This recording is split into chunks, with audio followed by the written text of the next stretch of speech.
Volvimos a De Esto No Se Habla en el 88.7 Radio La Azotea.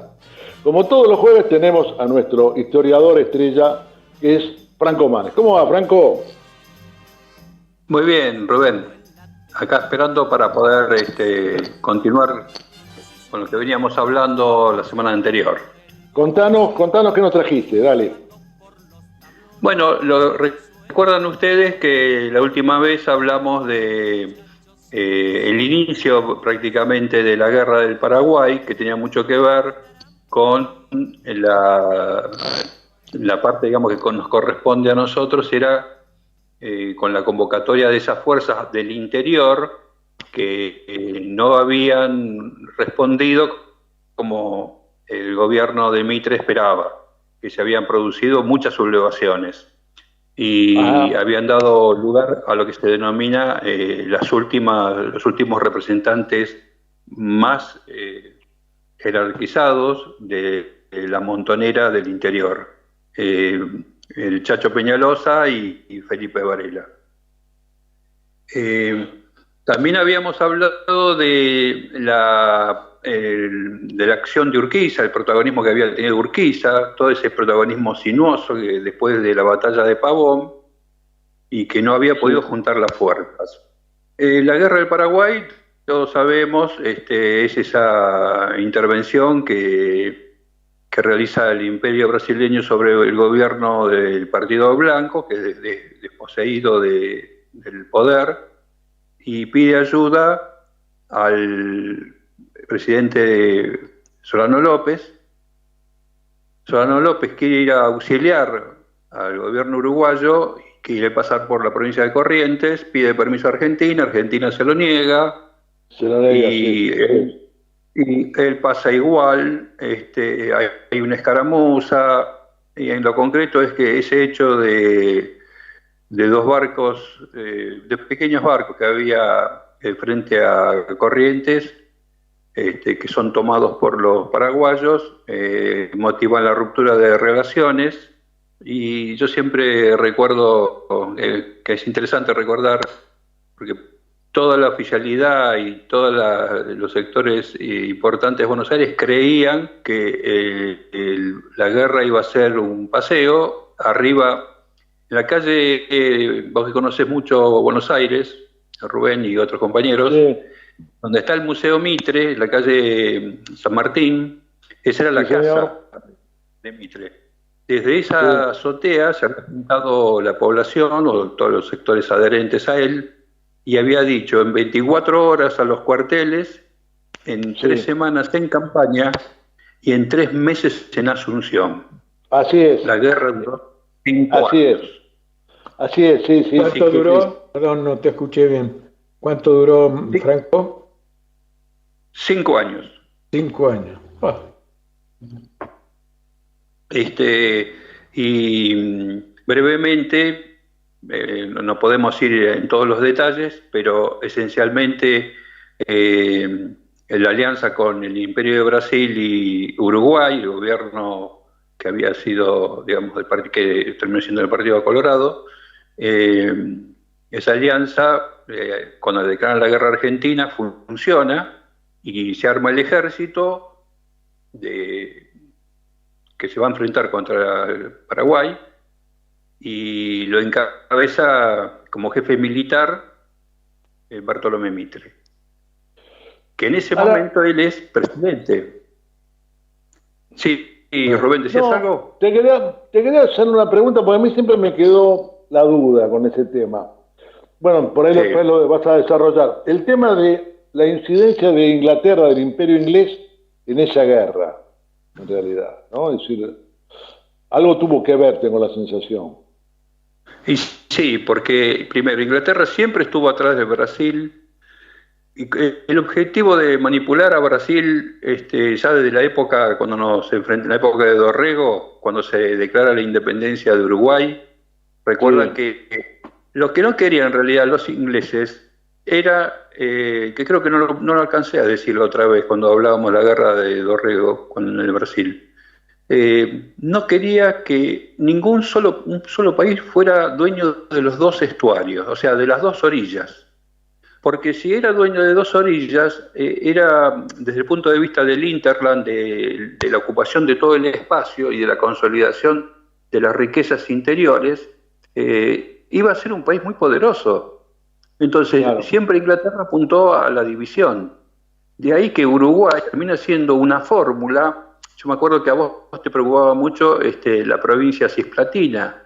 Es que si fuera por los imperiales, se hubiera quedado para Brasil, pero Inglaterra no quería que fuera de un solo país el estuario. Quería que estuviera fragmentado y más que nada un país pequeño. ¿Por qué decimos pequeño con todo respeto a Uruguay? Sino claro, un país que era custodiado por Brasil y por el gobierno argentino.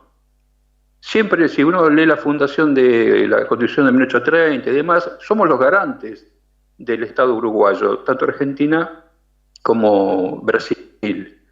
Por eso es que cuando Uruguay tiene el problema con Paraguay, el que sale a auxiliarlo es tanto Argentina como Brasil.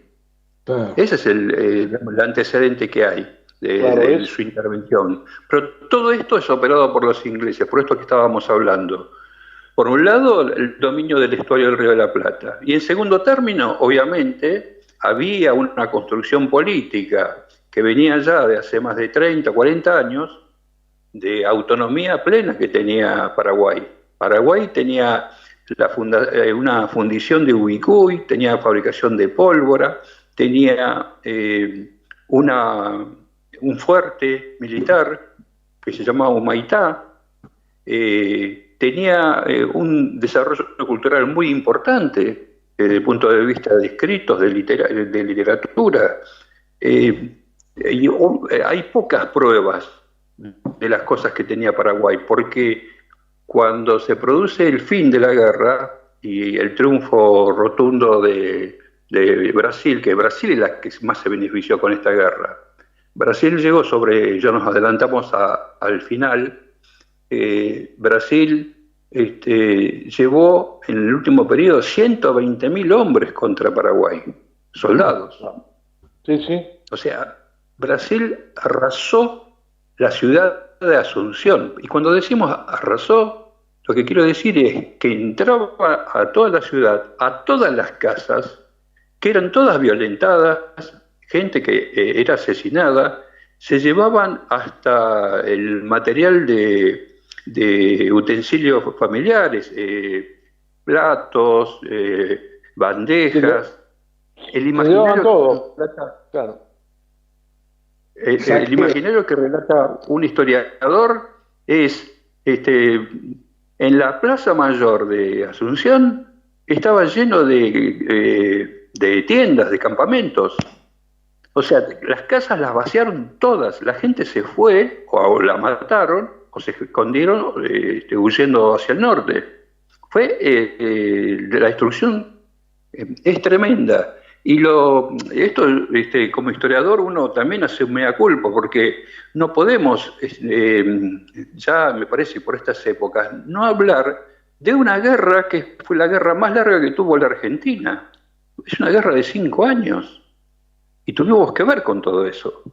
Claro. Ustedes no sé si recuerdan que Perón devolvió muchos trofeos. Sí, señor. Cuando volvió en el 74, le devolvió las banderas que se le habían sacado a los ejércitos paraguayos. Exactamente, exactamente. Ese era un ejemplo de que tampoco había mucha conformidad con lo que ocurrió. Bueno, pero en el medio de todo esto, volviendo un poquitito para atrás, sí, el derrotero de Urquiza, que también nos inquietaba y lo estamos evaluando junto con ustedes, ¿se acuerdan que él se había retirado de la batalla? Después quiso darle el apoyo a Mitre, la gente no le respondía. En el año 1868, cuando termina Mitre la presidencia, se está por terminar la presidencia, está el problema de quién va a sucederlo. ¿Cuáles eran los dos candidatos potables únicos que había en ese momento? Justo José de Urquiza y Domingo Faustino Sarmiento. Sarmiento estaba en Estados Unidos en ese momento. Y aquí en Buenos Aires, él lo elige en esa reunión de notables que se hacía en el Club del Progreso, se lo elige como candidato en desmedro de Urquiza.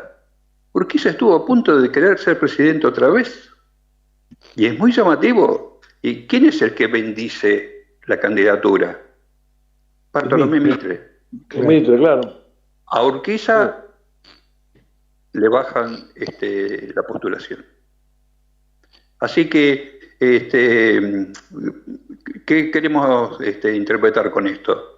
Que estas dos figuras tan rutilantes, una que había sido caudillo federal, dispuesto a todo, organizar el país, que hizo una constitución con las provincias del interior, ahora queda fuera de la escena totalmente y cada vez con menor calidad política, porque se había prestado el juego con Mitre, estuvo a punto de candidatearse para la presidencia y no lo logró, y lo más dramático va a ser que cuando termina la guerra, 1870, en marzo, un mes después, lo ejecutan a Urquiza.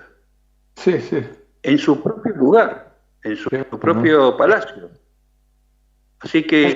Me hace acordar a un dicho que dice, el crimen no paga traidores, ¿no? Pero es el mejor cierre del relato, Julio, porque realmente fue eso. Los que lo ejecutan son todos dos lugartenientes de López Jordán, que era un caudillo prácticamente gestado bajo el protectorado de Urquiza. Y López Jordán va a ser el último representante del litoral, el último jefe federal de aspiraciones federales, que va a ser derrotado por el Ejército Nacional de Sarmiento. Y ahí se termina esa epopeya desde que empezó en 1820 y termina en 1870 aproximadamente, ¿no? Mira, Franco, acá tengo algo que pude rescatar que habla de Ricardo López Jordán, que le escribe a Urquiza con respecto a la guerra del Paraguay, y le dice: usted nos llama para luchar contra el Paraguay, nunca, general, él es nuestro amigo, llámenos para luchar contra los porteños y brasileños, estamos listos, esos son nuestros enemigos.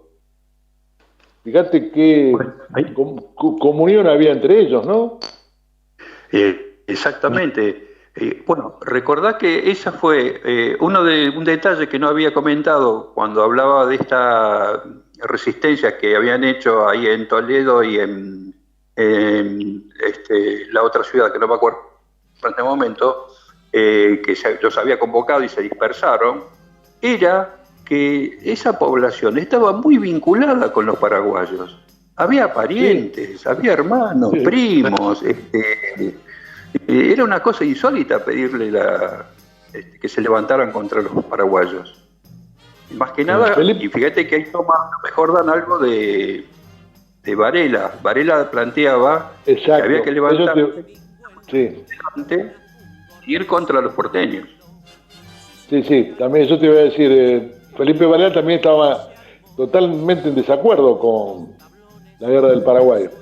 Él habla de abajo los traidores de la patria, abajo los mercaderes de los cruces de Uruguayana, a precio de oro, de lágrimas y de sangre argentina y oriental. No estaba todo dicho con la guerra esa, ¿no? Franco, te invito para el jueves que viene y seguimos con esta historia porque nos parece fantástico saber realmente por qué y qué pasó en esta guerra realmente fratricida y de intereses, ¿no? Más que otra cosa.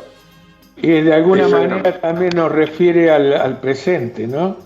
Con el tema de la hidrovía y todas estas cosas, digamos, nos mete en el presente. Por algo hubo una guerra y todo eso, ¿no? Algo pasa ahí. Nos vamos a un corte, ya volvemos y vamos a escuchar a Luis Pastor en Mariposa de Noviembre. La voz de mi corazón es un canto de cigarra del coro de tantos pueblos que viven sin esperanza, la voz de mi corazón canta para que mañana España vuelva a ondear.